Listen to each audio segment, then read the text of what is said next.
Hello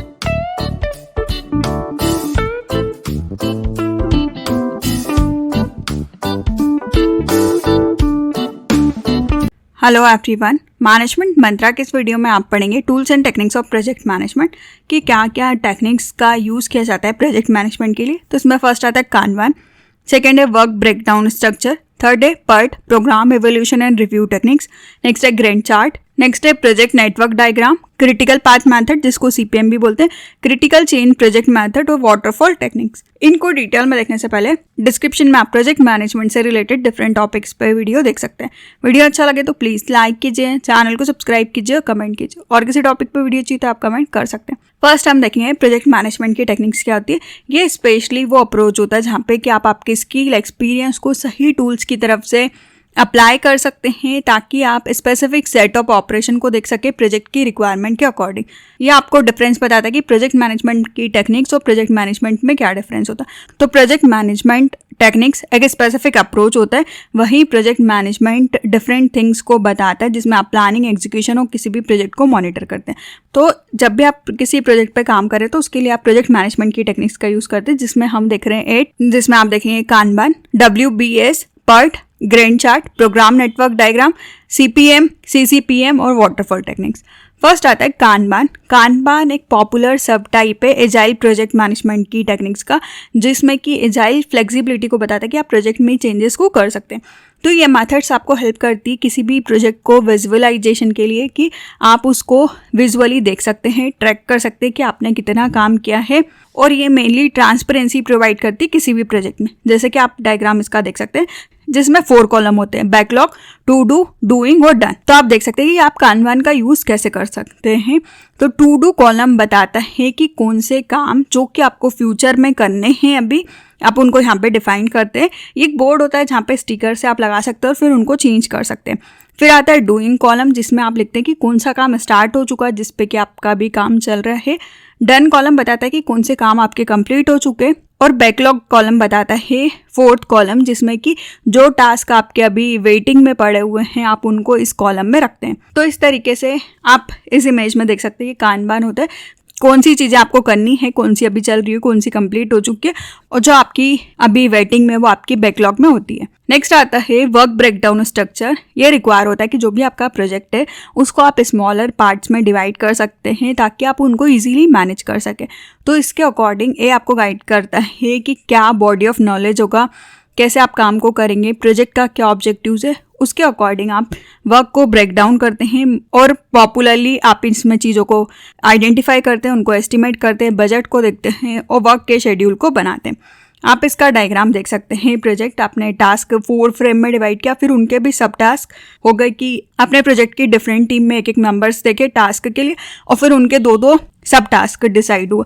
तो इस तरीके से यहाँ पे जो कॉम्प्लेक्स प्रोजेक्ट टास्क होता है उसको आप स्मॉलर टास्क में डिवाइड कर देते हैं ताकि काम को इजीली किया जा सके। नेक्स्ट आता है PERT program evaluation and review techniques, जिसमें आप विजुअली तरीके से ट्रैक कर सकते हैं, कॉम्प्लेक्स चीज़ों को प्लान कर सकते हैं ऑब्जेक्टिव के बेसिस पे। ये कांस्टेंट टास्क होता है। इसमें आप टाइम और बजट को एस्टिमेट करते हैं किसी भी प्रोजेक्ट के लिए। मतलब आपको कोई भी काम करने में कितना टाइम लगने वाला है वो आपको पता नहीं होता है, तो आप इसके थ्रू ट्रैक करते हैं। तो पर्ट को यूज़ किया जाता है प्लान टास्क के लिए, शेड्यूलिंग के, आप कोऑर्डिनेशन बिठा सकते हैं टीम के बीच में। फॉर एग्जांपल आप इसका डायग्राम देख सकते हैं, नेटवर्क डायग्राम। आपको एक कार बनानी है तो कार के लिए आपने उसको 2 पार्ट्स में डिवाइड किया। कोई उसकी बॉडी बना रहा होगा, कोई उसका इंजन बना रहा होगा।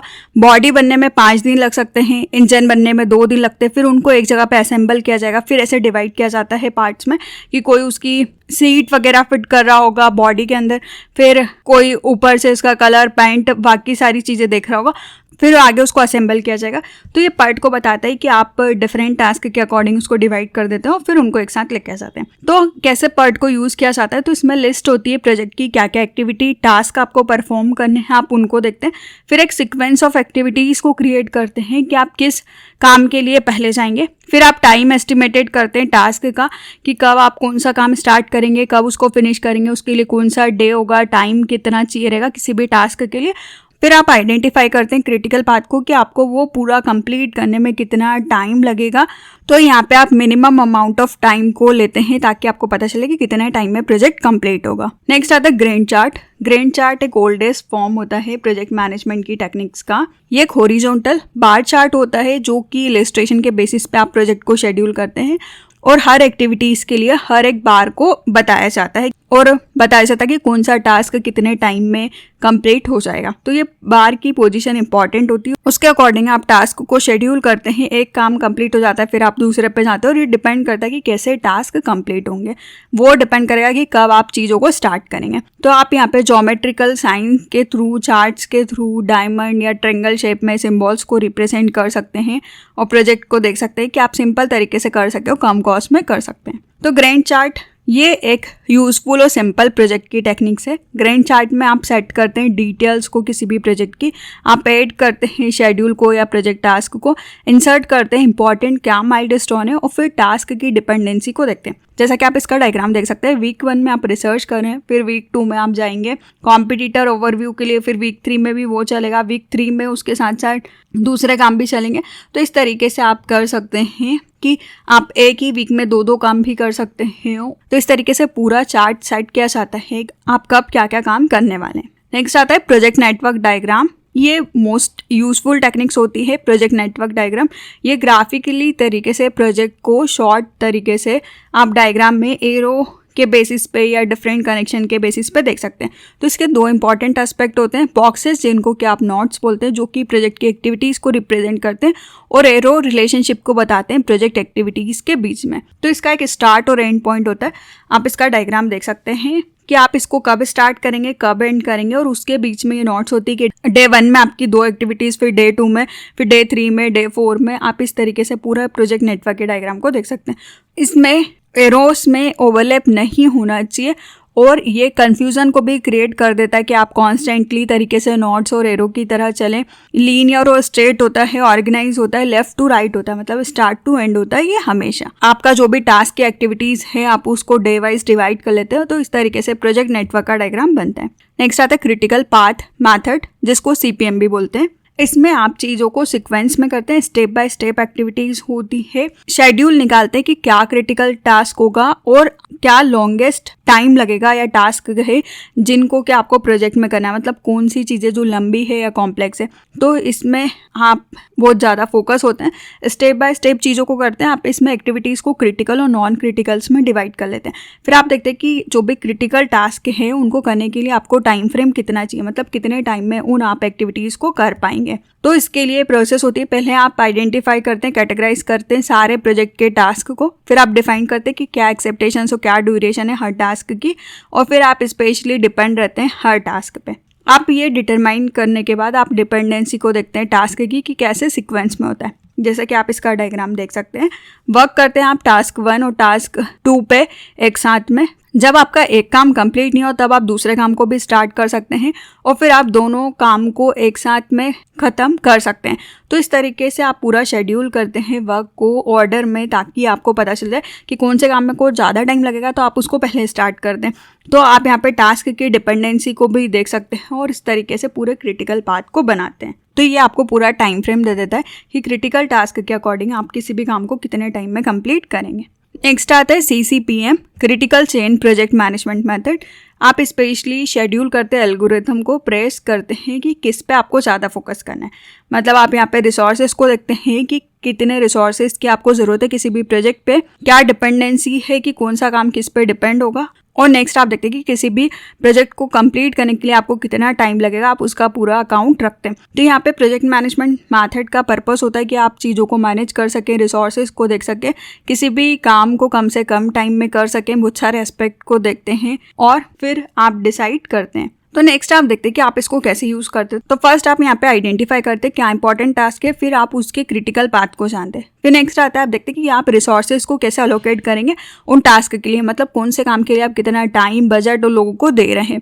फिर आप देखते हैं कि टीम कैसे काम करेगी, मशीन्स कैसे काम करेगी, उस पर आपका फोकस होता है। किसी भी काम के लिए या इंडिविजुअल टास्क के लिए उनको क्या क्या चीज़ों की ज़रूरत है। फिर आप असाइन करते हैं टाइम को, मल्टीटास्किंग से प्रिवेंट करने के लिए एक टाइम पे लोगों के पास ज़्यादा काम ना हो जाए, तो यहाँ पे आप ध्यान रखते हैं कि किस टाइम पे किसको क्या काम करना है। फिर आप टाइम एस्टिमेशन को कम करते हैं ताकि आप प्रोजेक्ट को आधे ही टाइम में कंप्लीट कर सकें और टाइम की वेस्टेज को कम कर सकें। फिर आप प्रोजेक्ट के मॉडल को बनाते हैं टाइम एस्टिमेशन के साथ, उनके रिसोर्सेज के साथ, उनकी फिनिश डेट के साथ।